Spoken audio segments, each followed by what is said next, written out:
Hola, hola, ¿cómo estamos? Baruch Hashem, muy contento de tenerlo por aquí, poder conversar con usted. ¿Tú cómo estás, Ham?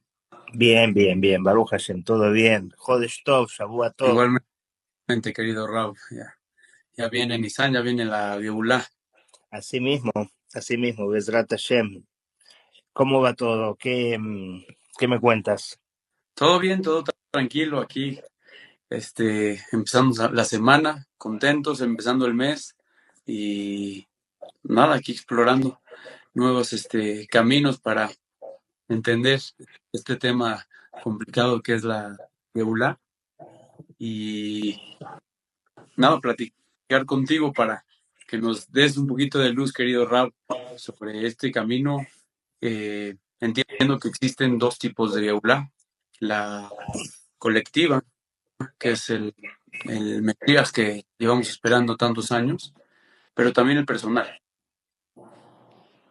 Y me gustaría empezar, Rab, si me permite, eh, con la pregunta de, ¿queremos la Geulá o realmente solo fantaseamos con ella?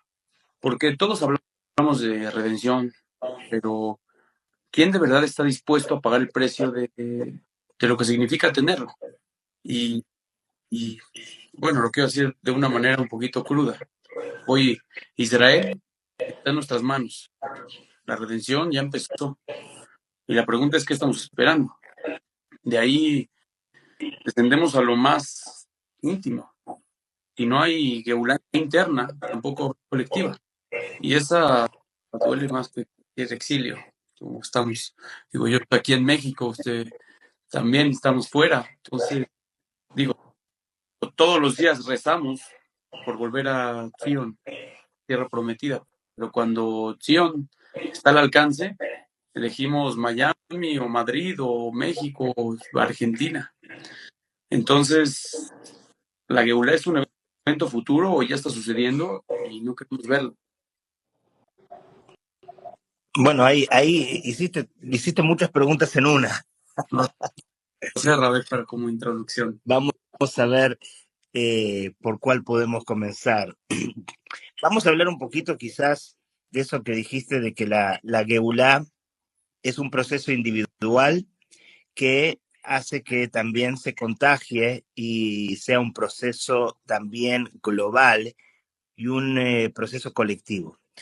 Cuando hablamos de la Geulá, parece una utopía, parece, parece la transformación de un mundo que vemos muy, pero muy lejos. El hecho de que nuestros sabios digan que la Geulá empieza en lo personal y en lo particular es muy importante porque sabemos que nuestra historia personal, y más allá de lo que pase con otras personas, han ocurrido ese tipo de transformaciones. Han ocurrido ese tipo de transformaciones que algunos los llaman un despertar, que también está basado en los versículos. El rey David dice que cuando el Mashiach va a venir y vamos a tener esa geulá, esa redención, esa dimensión diferente a la cual nos encontramos hoy, vamos a decir, Ahinu que Holmim, estuvimos soñando. Entonces, hoy en día cada uno puede pasar de una situación donde antes vivía de una manera y luego empieza a vivir completamente en otra sintonía, en otra frecuencia, cambia por completo sus pensamientos limitantes o su forma de vivir en general, y eso podemos llamarlo también que es una redención de la vida de una persona. Nosotros decimos todos los días también una bendición que es un poquito extraña, porque decimos todos los días, bendito eres tú, Hashem, que revives a los muertos. Y en realidad esto es un concepto mesiánico, que cuando el Mashiach va a venir, va a ver la resurrección de los muertos, pero no, decimos en tiempo presente, que Hashem bendito revive a los muertos ahora mismo. Y lo decimos como sabemos en la halajá, lo decimos con el nombre de Dios, y si se menciona el nombre de Dios, quiere decir que es un suceso que ocurre en tiempo presente y del cual tenemos beneficio. Entonces, ¿qué significa esto que todos los días nosotros decimos que Hashem revive a los muertos? Estamos hablando de nosotros, estamos hablando de salir de esa dimensión donde estamos completamente dormidos, donde estamos en la dimensión de muerte y que de alguna manera nos conectamos a la dimensión de vivir, no desde los vacíos, sino desde la abundancia, no desde el cuerpo, sino desde el alma, no desde el ego, sino desde la luz del alma. Y ahí ocurren muchas cosas muy interesantes que se llaman revivir, que se llama redimirse, que se llama transformarse, que se llama despertar. Y estos conceptos no son utópicos, estos conceptos son reales y nos pasan a todos en cada vida, la vida personal de cada persona ocurren estas transformaciones maravillosas. Yo estoy seguro que tú, Jack, estás haciendo este trabajo, estás entrevistándome o compartiendo conmigo enseñanzas también por un despertar, por una necesidad que no viene con llenar el bolsillo o con tener un poquito más de seguidores, viene con algo mucho más profundo. Seguramente tú pasaste por una transición, por una transformación, tú estás en un proceso. Esos procesos que nos transforman, esos procesos que nos obligan a quitarnos las mochilas de miedos, de culpas, de pensamientos limitantes, de traumas, todo eso es acercarse a una geulá, a una redención personal y particular, que por supuesto, con esa energía, uno va acompañando el proceso general de la redención global y colectiva. Me encanta, Ravi, me hace pensar mucho en uno de los versículos que a veces nos saltamos. Sabemos que cuando Adán estaba solo, cae en un letargo, es decir, cae dormido, y a partir de ahí comienza, sacan de su costilla, bueno, de su lado a Jabá, a Eva, y se desarrolla toda la historia. Pero la pregunta es, ¿cuándo nos dice la Torah que se despertó? Es decir, es una novedad de alguna manera, no es ninguna novedad, simplemente es algo que muchas veces no notamos y realmente parece o podemos deducir que estamos dentro del sueño de Adán.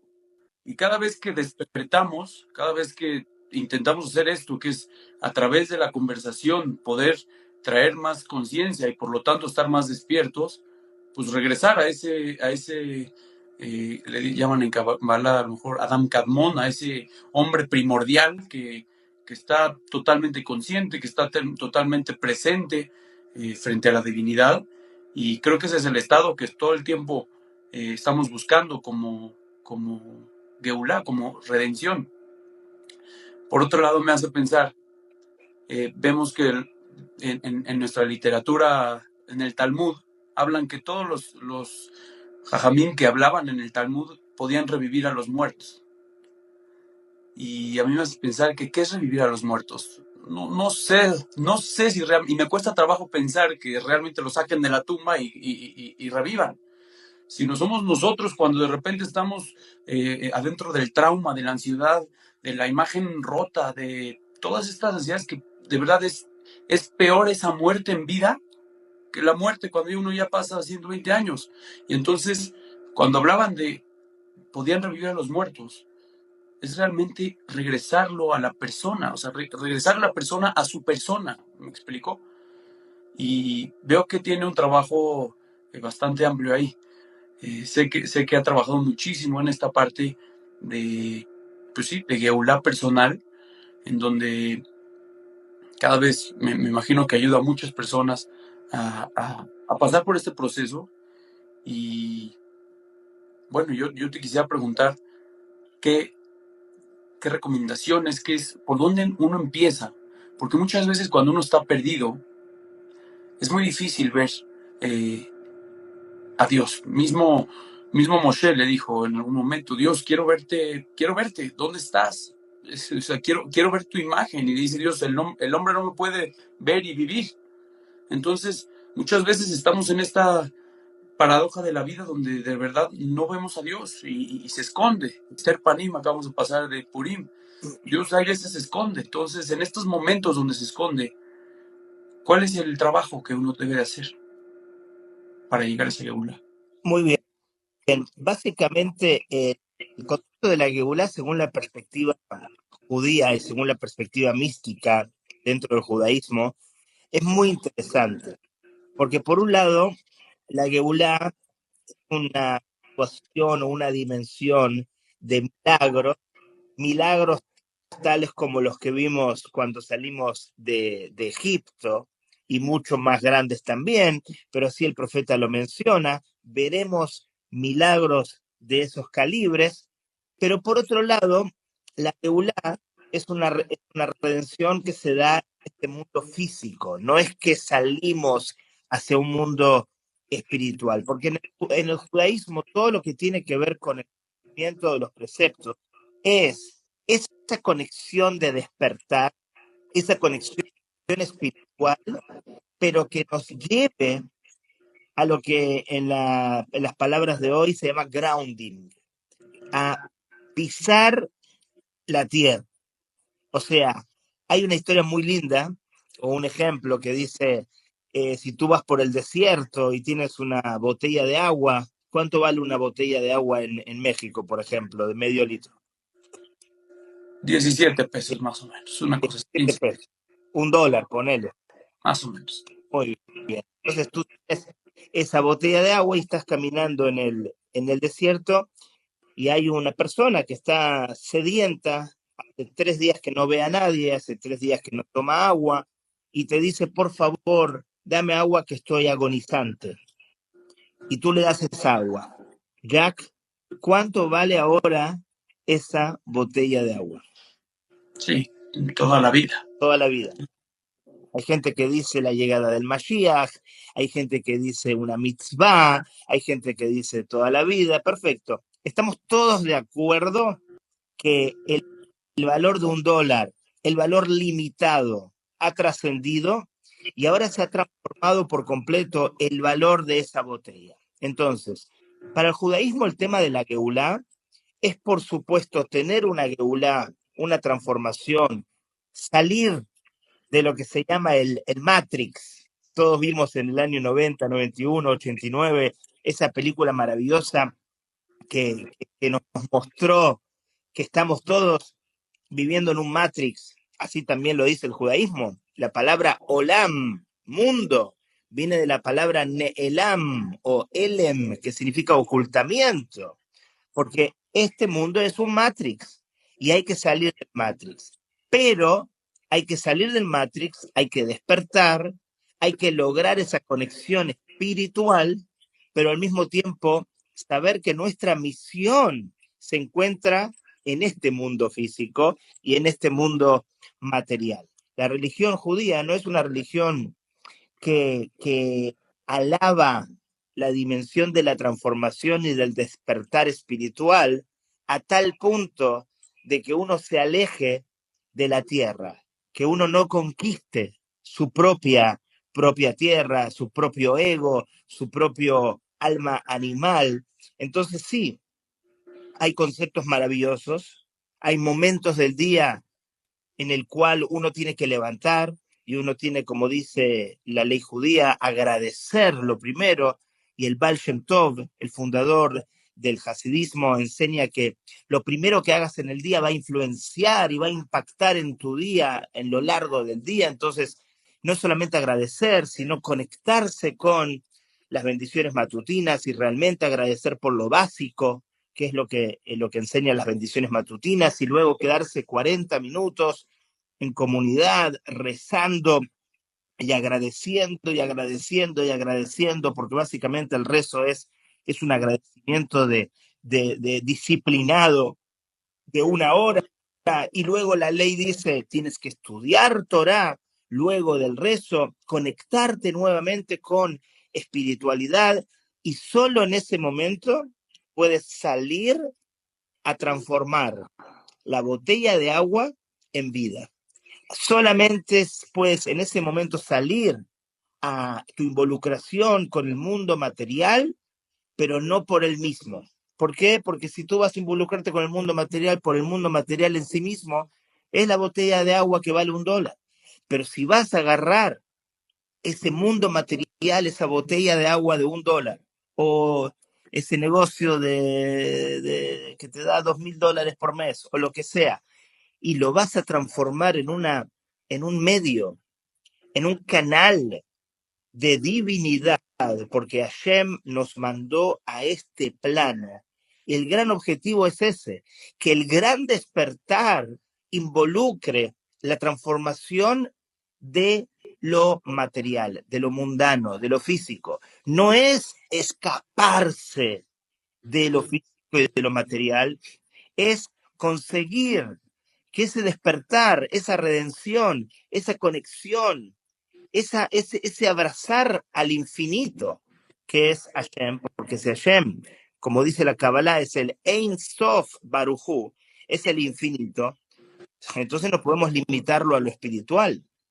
No podemos decir que la redención es solamente en lo espiritual. La redención tiene que ser obligatoriamente, si Hashem, Dios bendito, es infinito, debe contagiar todos los aspectos, al judío, al no judío, a, a la sinagoga, al templo, al trabajo, a todos los niveles de conciencia, a todos los países, a todas las dimensiones espirituales y materiales, a todos lados. Hashem, y esa esencia que se va a revelar en la redención es infinita.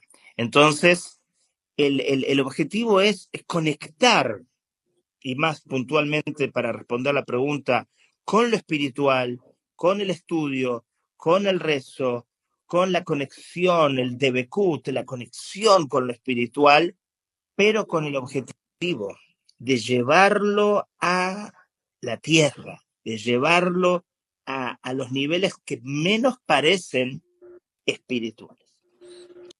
Claro, intentando parafrasear un simbolismo importante que es el del judaísmo hoy en el judaísmo moderno, es la Maguen David, ¿no? Un triángulo hacia arriba, que es pasar la materialidad hacia lo espiritual y el triángulo hacia abajo, que es traer lo espiritual hacia abajo, como dirían pues, también todo el Hasidut, que Dios está aquí en la materia y es aquí donde nos quiere Dios. Muchas veces en, en, esa, en ese valle profundo del alma del que habla el rey David en sus salmos, el valle de la muerte le llama. Es cuando uno está en el caos interno. Dice, no, no temeré porque tú estás conmigo. Y sí, muchas veces en ese valle es complicado ver a Dios, pero ¿dónde está Dios cuando no lo sentimos? ¿Dónde está Dios cuando no lo sentimos? Y es difícil verlo también en este mundo. Y ahí hay que entender, aunque es muy difícil, quiero contarte que yo en el COVID, me dio el COVID antes de que la gente supiera que el COVID estaba llegando por aquí. Me dio en octubre, finales de octubre del 2019, en un viaje. Los doctores aquí en Panamá no sabían qué era lo que me estaba pasando, pero me dijeron que se me iba a pasar eso rápidamente.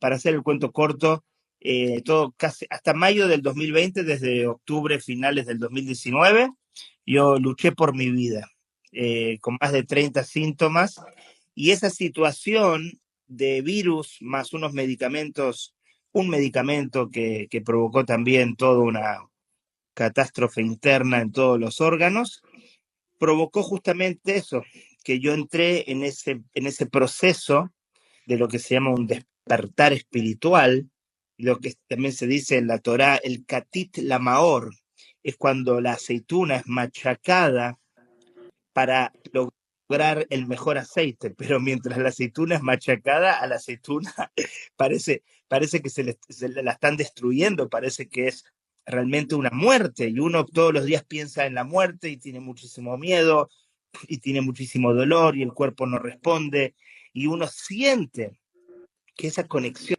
divina que uno siente, gracias a Dios, todos los días, en menor o en mayor medida, era como un vacío, era como un agujero negro.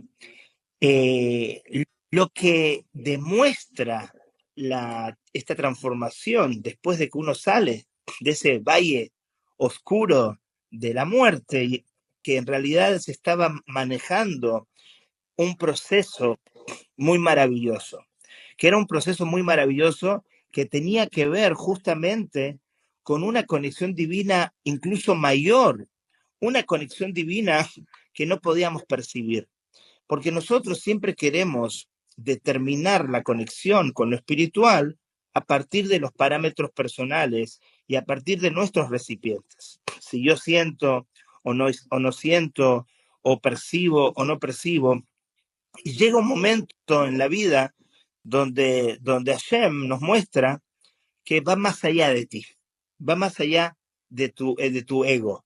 Hay momentos en los cuales yo hago el trabajo, es un proceso maravilloso, y en ese momento se aceleran los procesos cuando, a pesar de uno no sentir absolutamente nada de esta conexión espiritual, uno confía, uno ejerce y uno activa esto que se llama bitajón, que no es emuná, por supuesto, no es fe, porque la fe puede ser una fe limitada, puede ser yo creo en algo pero no me comporto según eso. Bitajón significa yo creo absolutamente sin límites de que aquí hay algo que va más allá de mí, va más allá de mi percepción, va más allá de mi necesidad de entender o no entender. Y después uno se da cuenta que cuando uno cambia, yo tengo mi segundo libro, gracias a Dios escribí 5 libros, mi segundo libro es la experiencia de ese 2019, se llama SOS, Sufrir o Sanar. Cuando uno pasa del sufrir, es decir, de victimizarse, y dejar de vibrar desde la victimización hasta la vergüenza, pasando por el orgullo, pasando por la pena, pasando por la tristeza, pasando por la culpa. Y uno entiende que uno puede transformar esa oscuridad porque Hashem nos dio la oportunidad de ser protagonistas, y de que la transformación de esa realidad va a depender de la interpretación que uno le da a ese valle de la muerte. Ahí se empiezan a acelerar los procesos, porque Hashem mismo quiere, de alguna manera, hacer ese tzimtzum, esa contracción, para darte protagonismo. Y esto está relacionado con el tema del Mashiach, porque todo el mundo, desde el principio de todas las religiones, y también nos pasa en el pueblo de Israel, estamos buscando a el Mashiach, estamos buscando a un Mashiach, a un Salvador, y no nos damos cuenta, y esto lo voy a decir bien despacito porque puede ser poco polémico, no nos damos cuenta que ese Salvador no necesariamente va a venir si uno no se da cuenta que ese Mashiach tiene que venir más allá de que esté interno, o tiene que venir de tu propio concepto de protagonismo. Hashem te dio un libre albedrío y Hashem te dice, tú tienes que lograrlo. O sea, esperar a un Mashiach que te salve a ti es más de este concepto de egoísmo, es más de este concepto de que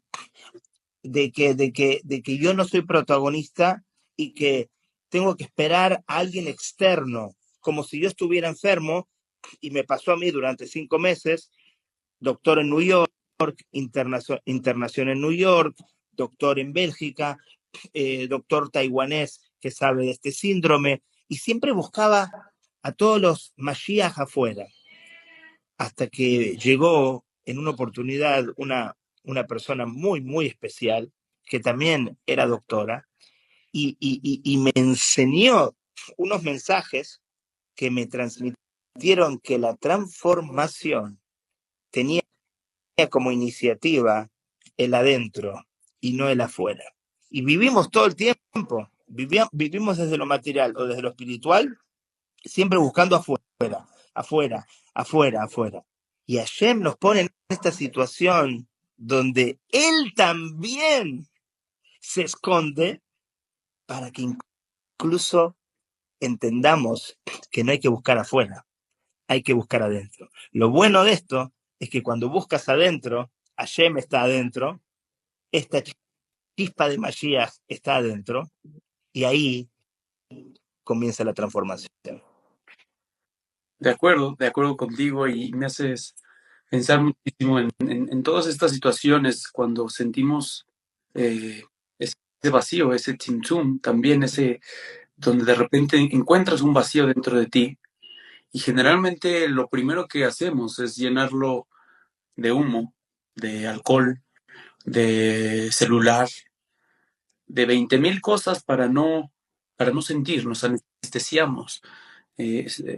Hay un libro increíble que se llama El proceso de la presencia, seguramente lo conocen muchos, pero habla que, lo voy a decir en inglés porque suena más bonito, ahorita lo traduzco, es The goal is not feeling better, but get better at feeling.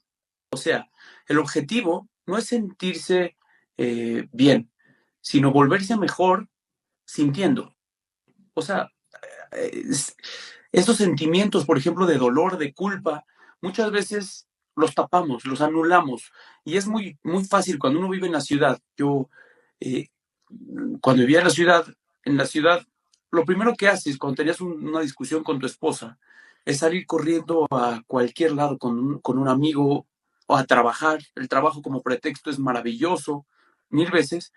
Todo con tal de no sentir esa, esa sensación de, sí, de ansiedad, de todo esto que te provoca una emoción aparentemente negativa. Pero muchas veces esa, esas emociones, atrás de esas emociones y atrás de este trauma, que muchas veces es un microvalle de la muerte, atrás de eso está Dios. Y muchas veces cuando confrontamos ese sentimiento con valor y con bitajón, como lo dices tú, con esta idea de Mashiach, por favor, corrígeme si me equivoco, Raf, pero muchas veces este Mashiach es esa idea de esperanza, de que todo va a estar bien y que va a llegar la redención. No de afuera, también Mashiach, como dices tú, es un proceso interno donde dice claramente el Talmud, ¿no? Si no soy yo para mí, ¿quién es para mí? Y si no, y si soy solamente para mí, bueno, ¿quién soy?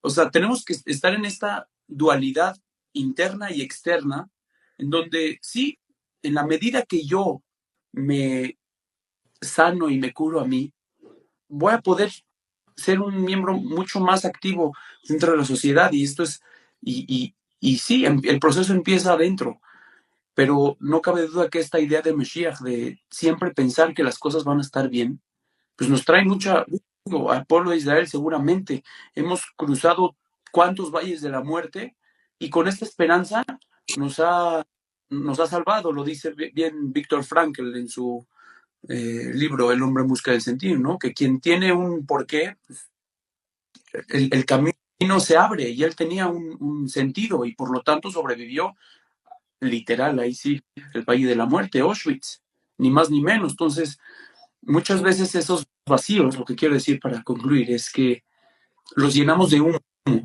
y es el espacio, justo el vacío, es el espacio donde Dios se quiere manifestar. Y es donde te sales de ti y se rompen los quelimos, o sea, el círculo donde está uno se rompe y da espacio para que entre un nuevo yo más integrado, más grande, con más presencia divina dentro de uno. Pero muchas veces nos Recuerdo recuerda la historia de Jacob y el ángel de Esav. Creo que es la historia más perfecta para desarrollar lo que estás diciendo. Jacob vuelve de Harán, donde su suegro, luego de decenas de años de construir a su familia, cruza el río Yabok, vuelve para atrás porque se olvidó unos pajim ktanim, unos recipientes que había olvidado, y en esa noche, en ese valle de la muerte, se encuentra con una figura demoníaca, con un ángel diabólico, y empieza una lucha que dura toda la noche. O sea, pensemos un poquito en esto. Jacob, sinceramente, peleando, como dice el versículo, Vayehabek Ish Imo, pelearon cuerpo a cuerpo. ¿Tenía miedo? Seguramente tenía miedo. Pero a pesar del miedo que representa ese momento de crisis horrible, no se fue para atrás, no se resistió, sino que por el contrario, peleó cuerpo a cuerpo contra esa realidad terrible, demoníaca, oscura. O sea, no le tuvo miedo a no sentirse cómodo, porque el gran problema muchas veces que tenemos, abriendo un paréntesis, es que le tenemos miedo a la incomodidad. Hasta que no estemos cómodos con la incomodidad, no van a salir esos procesos de transformación. Él estaba cómodo con esa incomodidad y peleó durante toda la noche. Puede ser que el proceso de transformación no sea de un día, no es una jaqueca. Puede ser que demore un día, unas semanas, unos meses, a veces años. Es una noche oscura para el alma, pero de todas maneras llega un momento que amanece, como dice el versículo, que fue Adalot Shahar, hasta el amanecer, y en el momento que amaneció, la pelea no terminó porque uno ganó y el otro perdió. Simplemente el proceso terminó. No murió Jacob, fue lastimado, sí. No murió el ángel, pero amaneció. Se cumplió el objetivo. Y una vez que el ángel que amanece, pasa algo increíble, nos cuentan nuestros sabios. El ángel te transforma, ya no es más diabólico. Ahora se pone una kipá, le sale una barba blanca y le dice a Jacob, ante la sorpresa de Jacob, me tengo que ir. Y Jacob le dice, ¿qué? Si la pelea no terminó, ¿a dónde te tienes que ir? No, no, no, ya terminó el proceso del Valle de la Muerte, ya terminó. Yo me tengo que ir a hacer Shirah. Tengo que hacer mi rezo, me toca mi turno de rezar. I gotta go, me tengo que ir. Y Jacob no entiende nada. Dice, ¿cómo? ¿Me querías matar toda la noche? ¿Y tú te quieres ir ahora y tú te transformas en un ángel de Dios? ¿Eras un ángel demoníaco y ahora eres un ángel divino? Le dice él, siempre fui un ángel divino, solo que tú no te diste cuenta. Esa presión era para transformarte. Entonces Jacob le dice, te tienes que quedar. Él le dice, me tengo que ir, no puedo perder mi turno para rezarle a Dios. Entonces Jacob le dice, entonces dime bendíceme. ¿Por qué bendíceme, Bargeni? Porque Jacob sabe que en una bendición se encierran los secretos de las energías. Braja viene de Amshahá, es proyectar, canalizar, bajar una energía. Entonces le da la bendición y le dice, tu nombre no será más Jacob, sino Israel. Primer parte de la bendición. ¿Qué le dijo? Antes te llamabas Jacobo, ahora te vas a llamar Israel. Pero en hebreo, Jacob viene de la palabra Ekev o Akev, que significa talón. Israel tiene las palabras Li Rosh o Rosh Li, que significa mi cabeza. ¿Qué le está diciendo el ángel? Gracias por haber pasado por esta transformación, gracias por haber pasado por el valle de la muerte y haber trascendido, tú trascendiste. No es que ganaste solamente, te transformaste de Jacob a Israel, de talón a cabeza. has pegado un salto cuántico, de alguna manera. Te transformaste energéticamente. Tienes Geulá, tienes redención. Pasaste de un nivel muy bajo o tu nivel anterior, gracias a haber pasado por esta prueba, por este desafío, lograste un salto cuántico. Dice, porque peleaste contra lo divino y contra personas y ganaste. Como Bueno, cada uno de nosotros que pelea contra las actitudes egoístas del mundo o a veces peleamos con relaciones tóxicas o relaciones tóxicas comunitarias o en la calle tenemos algún problema o alguna discusión, pero también con Elohim, con entidades espirituales que tienen que ver nuestros miedos, que son nuestras culpas, que son nuestros traumas.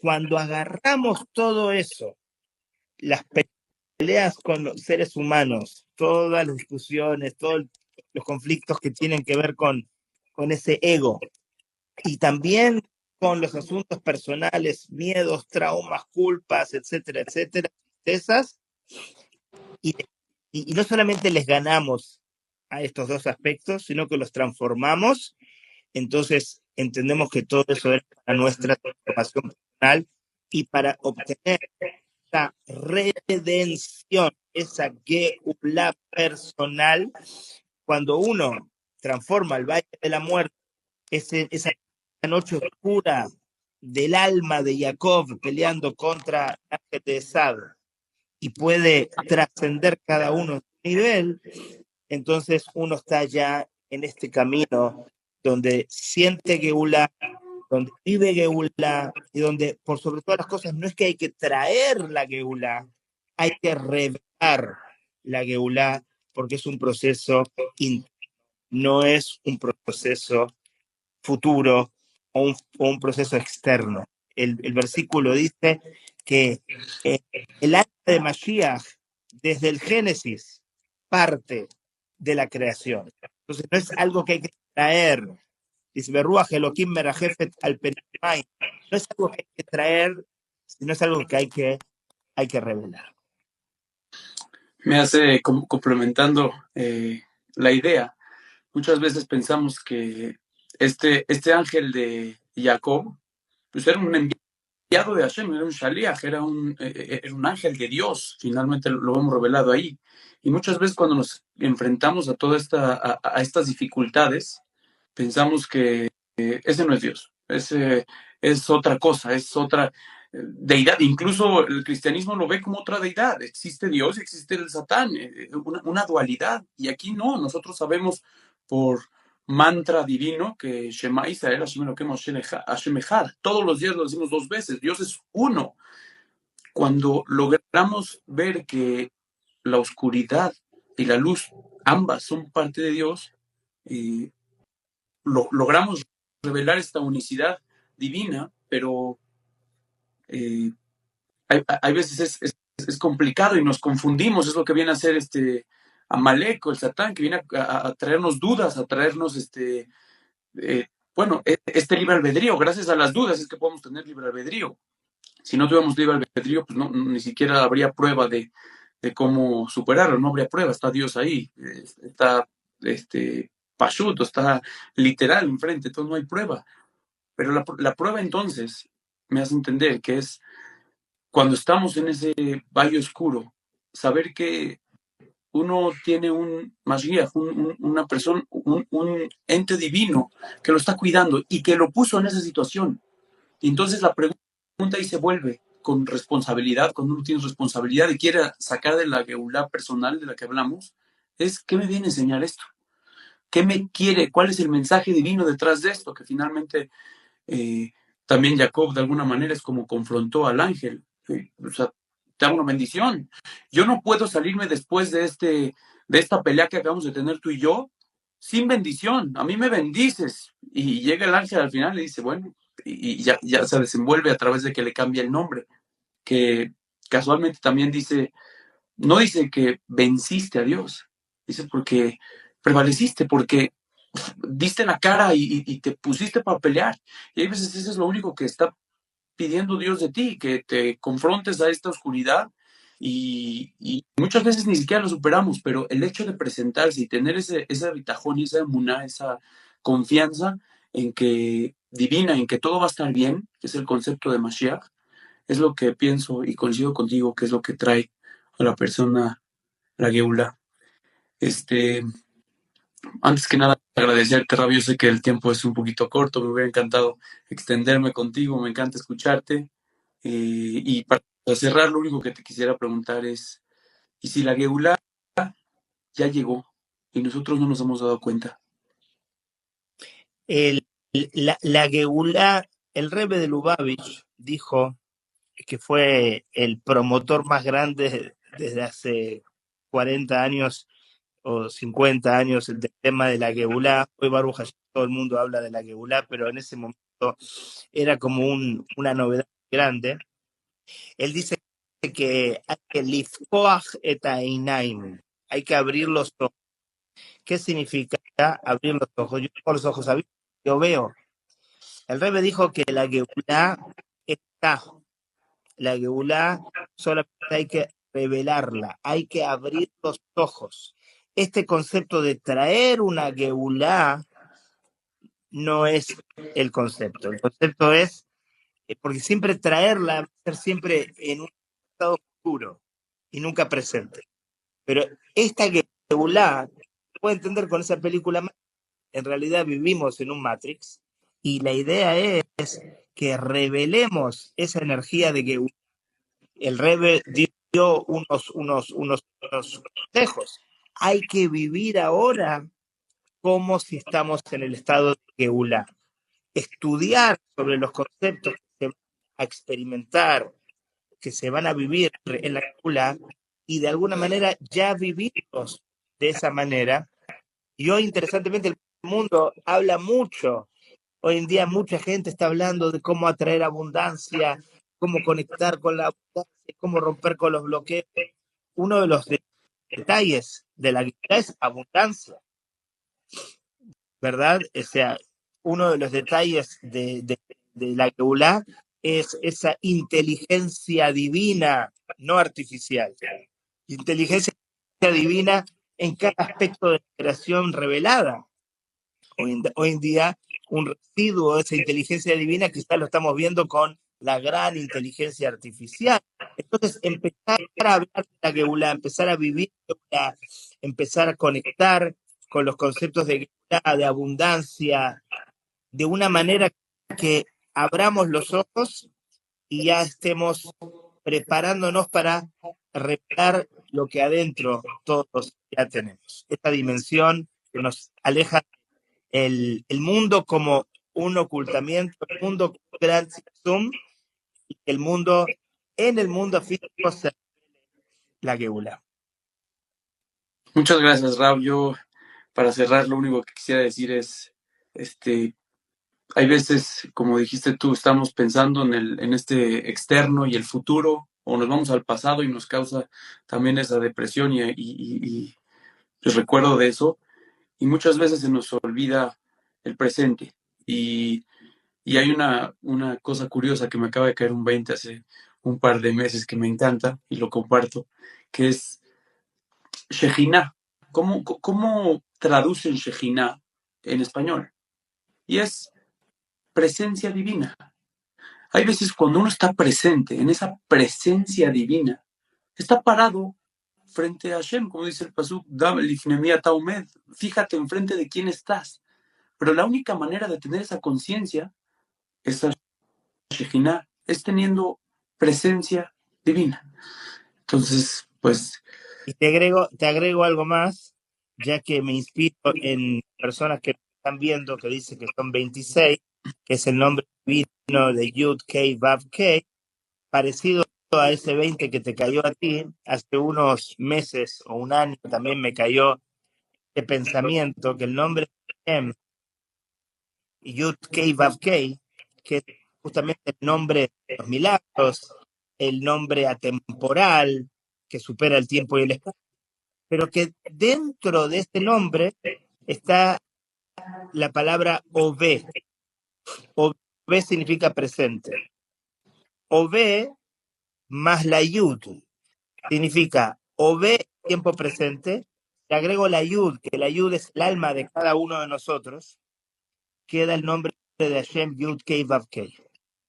¿Qué significa? Que cuando tú, que eres la yud, te colocas en ese tiempo presente, conectas con Yud Kei Vav Kei, conectas con el nombre de Hashem, que supera el tiempo y el espacio, y ahí empiezas a tener un poquito de igual como que lo que decías tú, pero con Shejina, pero con Yud Kei Vav Kei.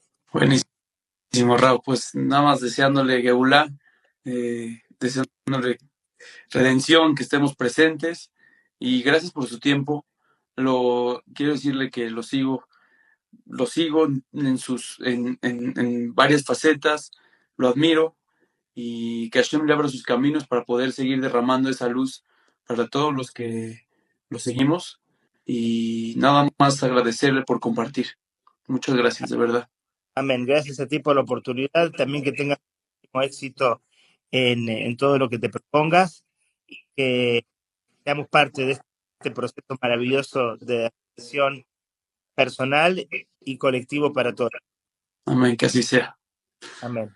Jodesh Tov, Shavua Tov. Jodesh Tov Mevorach. Kol Tov. Bye, bye.